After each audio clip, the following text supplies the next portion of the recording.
Ja tervetuloa haastatteluun Ville Savaloja. Liittyy Espon kokoonpanoon juurikin tässä joulun jälkeen. Millä mielin teit paluun Espon pelipaitaan? Jaa, kaikenlaista tässä on tulla takaisin, kun on muualla pelaamassa ja toivottavasti voin auttaa joukkuetta nyt näissä loppupeleissä, mitä on. Kyllä. Pelasit tuossa useamman kauden Ruotsin puolella. Millä Asplövenin juniorissa maistui jääkiekko? Aivan mukavaa. Sielläkin oli hyvä joukkuehenki ja valmentajat oli aivan hyvät joka vuosi.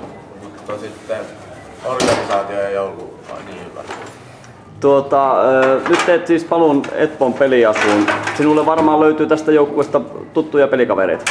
Joo, kyllähän suurin osa on tuttuja. Karinimi varsinkin pelannut nuorisoaikoja melkein joka vuosi ennen kyllä ihan Haaparannalla pelasimme samassa joukkueessa. Ja sitten Juvani ja kyllä suurin osa on suunnilleen vähän kuitenkin tuttuja. Pelaat puolustajan tontilla. Mitkä ovat sinun vahvuuksia puolustajana?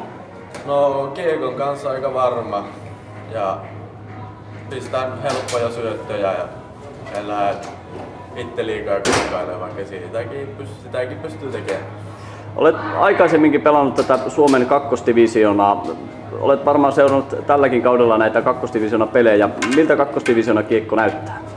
Kyllä, se aivan hyvä jääkiekkoa. Siinä on niitä kärkijoukkueita ja sitten vähän huonompia joukkueita, mutta ei kuitenkaan ole niin iso ero.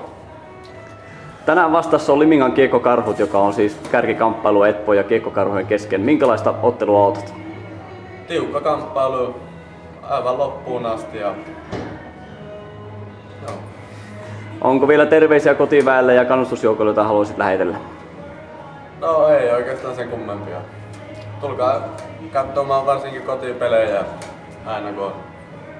Kyllä. Ei muuta kuin Ville, tsemiä peliä ja tervetuloa Espoon. Kiitoksia.